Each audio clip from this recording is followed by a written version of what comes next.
Bahama. Known for their oysters here in the Hood Canal. Yeah, I think they get them right there. Right, I think so too.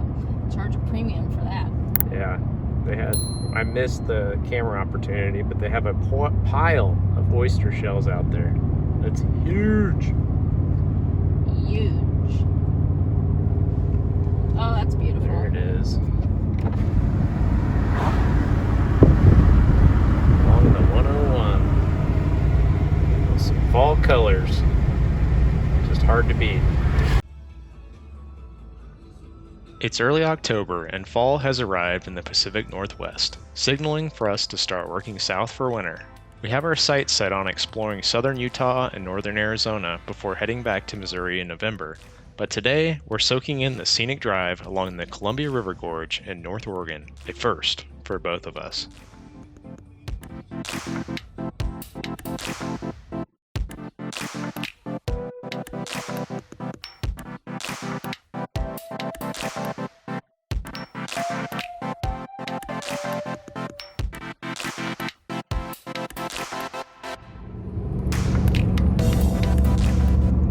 Switchback. Dead Man's Pass. Yeah. Pulling a camper. And Transmission tip is at 203. I've been kind of fighting the wind ever since I got on the interstate. but you put the new transmission cooler in there, so now we'll see how it does on this massive mountain pass. I feel like we would have been in like Temperature wise? 215, 220 already, yeah, normally. Look, it's dropping. It's dropping down to 197 and we're climbing. Look at it now. We just climbed that. Yeah, we just climbed that. You can't really see. Man, it's like we have a diesel. I know, just riding third gear. This is awesome. All broke into one. I'm a bitch. I'm a lover. I'm a child. I'm a mother. I'm a sinner. I'm a saint. I do not feel ashamed. I'm your help. I'm your dream. I'm nothing in between. You know you wouldn't want it any other way. Alright, another mountain pass. Yeah, first time I had to get into second. You're in manual in second gear. Yeah. What's the temp? 201? 201. And we're steadily climbing. This seems to be slightly steeper. Yeah, it does. It seems like it's quite a bit steeper, actually. 1,000 RPMs in second gear. 203. We finally made it to, where are we? I think we're in Oregon. I've never been to Oregon. Neither has Jacob. But it's beautiful and it's dry. This is the driest we've seen probably a month. We haven't had condensation. We didn't have any condensation on our windows this morning for the first time in a long time. And my hair, this is day 7 of no shower. So definitely gonna shower today. I absolutely need it. I feel so gross. Ugh. But things should start to dry out here now that we're not battling the condensation. It does feel good though that we're in more of a dry climate. Like really good. I don't know how people live in campers full time in the rainforest. That's just, everything is wet. My sports bras, my regular bras, socks, like everything was wet. We just had a cutie explode in our bear box and then turned to fungi. So trying to clean out that scent and all the nasty mold. The reality of living in a tiny camper. All those Instagram pictures you see of people in their beautiful campers, they had to work hard to keep it clean. It's really hard living in here, having to move everything off the bed in order to sleep and then move it out of the office in order to work, and it's just, everything has to get relocated in this tiny little home. So This is paradise. So.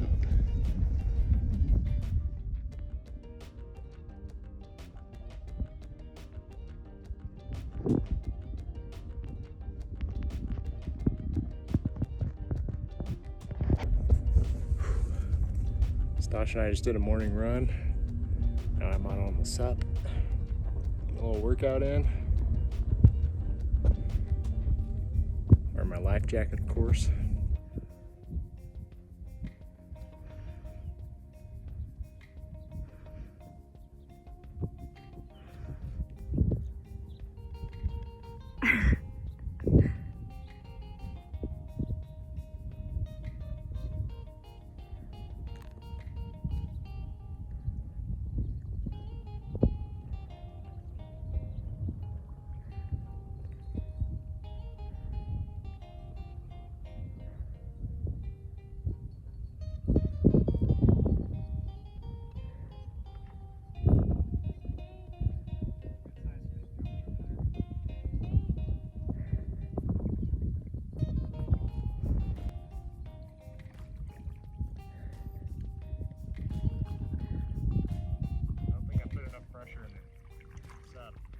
Are you sinking? Got our pickle set up as a remote shower stall outside. Shower stall. This is like a parking lot campground with... A lot of flies. Yeah, maybe we need to close it up. You can hang the thing in there.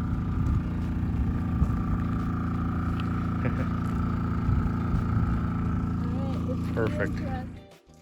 Alright, we're leaving today. We made the executive decision to drive 6 hours so we can watch the Chiefs game tomorrow. Wow, you can see a lot of dust behind you. Actually, we have our windows open. And I'm sure it's all the dirt coming in. It's pretty dry out. You can see it just flying above your head. Alright, look at these. This is what I want to show you. These are kiwi berries. They're only like this big. Like baby kiwi before they have the furriness on them, right? Yeah. And they are so delicious. We got it at Costco. Never heard of them before. And if we see them again, we're definitely buying them. You're supposed to, you like buy them and they're kind of hard, so you have to wait until they're squishy. Show me.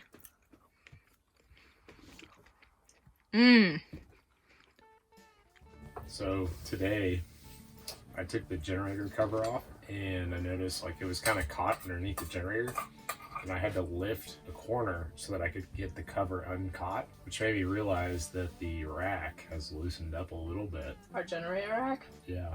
And in the process I realized that the bumper itself almost seems like it's a little loose too, which could either be from the vibrations of running it on the rack on occasion or rough roads, and that I recently read that our bumper is actually not rated to carry any load on it. None? Well, not really. I mean, hung off of it, and that generator weighs like 90 pounds, and it's cantilevered off on that rack. So I think the same company that I bought the platform from, they make these like reinforcement brackets for these bumpers to make them stronger. So I needed to take a look at that. But in the meantime, I can just tighten up the bumper and the generator rack because it seemed to hold for several thousand miles. So what do you think? I don't know. I mean, do we really have any other options? I mean, we made it this far, so I think we should tighten it up for sure and probably start looking at reinforcement brackets. There are upgraded bumpers you can buy too. Do you want to continue driving with the generator on the back? Or do you think it'd be wise to take it off? Put it in the back of the truck. I don't know. I mean, it sounds terrible until we figure out a better solution. And we don't have a camera back there, so we can't really see what's going on while we're driving, but like, this is what I envision. Generator just like... I think the hardest thing is like the like big bounces or like transitions on bridges where there's like a big bounce force where it comes up and then down. Or I-70. Yeah. I know. And that's kind of out of our control. Yeah. Or any like the rough pothole roads, like even driving 12 miles back and forth, so 24 miles to Ashley Lake. Right. That was a pretty rough ride. Right. So what do you suggest? I think maybe just tighten it up and see where it's at. Since today's a travel day, we are getting the crock pot ready so we can just hook it up while we're driving and it'll be ready when we arrive to our next campsite. Favorite method ever. But today we're making, let's see, chicken thighs is our main protein. Costco onion will be the base of what goes in the crock pot, and then we'll layer chicken thighs on top of it. and top it with pineapple slices. So we're gonna kind of try and go Hawaiian-ish. My favorite. I always have trouble getting these started for peeling. So I'm gonna try a new method. Ooh, this is ginormous.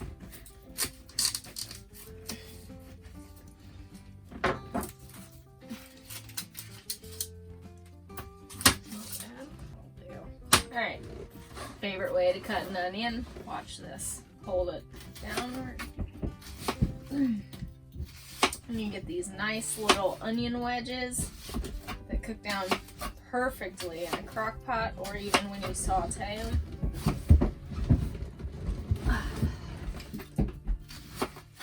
And cutting it downwards, in my opinion, keeps your eyes from watering. Okay, so now just cut this end off. So it's like a bloomin' onion, right? And you just cut this end off. Boom.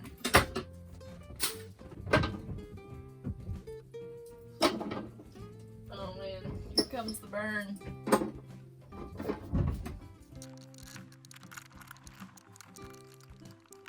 This is my strategy. Base layer of onions so they cook down nicely, then add your protein. Latex gloves for when you're dealing with protein so that way we don't have to waste water, wash our hands as much.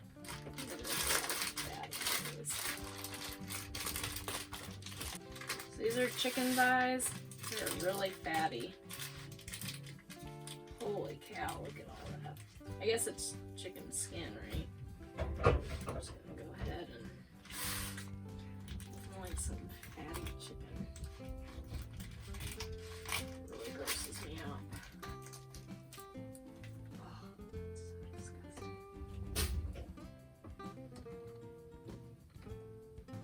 Okay, so I ended up tightening this bolt down a little bit. Here's the company, Jenny Go. They have brackets that I think I'm gonna order now to reinforce those welded areas, but this one had actually loosened up some, and I just tightened that one up, and then I tightened up the locking nut behind it. And I'm gonna see if the other side needs it too. This one actually ended up being a little loose too. So something you may wanna check every once in a while. They are locking nuts, but I think just vibration of use, driving down corrugated roads, is probably what caused it. Okay, so I was just tightening down what I could on the rack, and the rack seems to be fine. I think our problem is the bumper is actually slightly loose, and I was just looking at it, and they're welded on with little brackets. But that bottom weld on that bracket looks like it may have broke. It's still holding on the top. I'm not sure if there's an outside bracket yet. Yeah, there it is, but I don't know. I think it's fine for highway driving, but we're definitely going to need to reinforce this thing. I would do this on my cutting board, but I don't want to have to wash it. We just did dishes, so definitely using this paper plate. Not to mention washing chicken juice off of stuff is just unpleasant in a camper.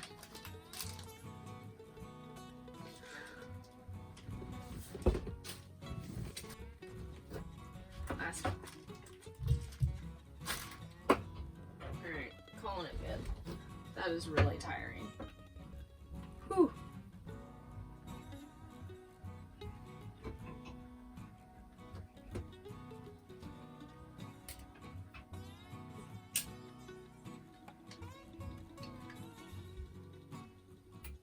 I'm just going to do all because I don't want to have to figure out where to put the rest of them. Alright, I'll put a little juice in here too. That should be good. Stay tuned for the next Larison Lifestyle, where we explore a stopover in Twin Falls, Idaho. Don't forget to like this video and subscribe to our channel to follow along for more adventures.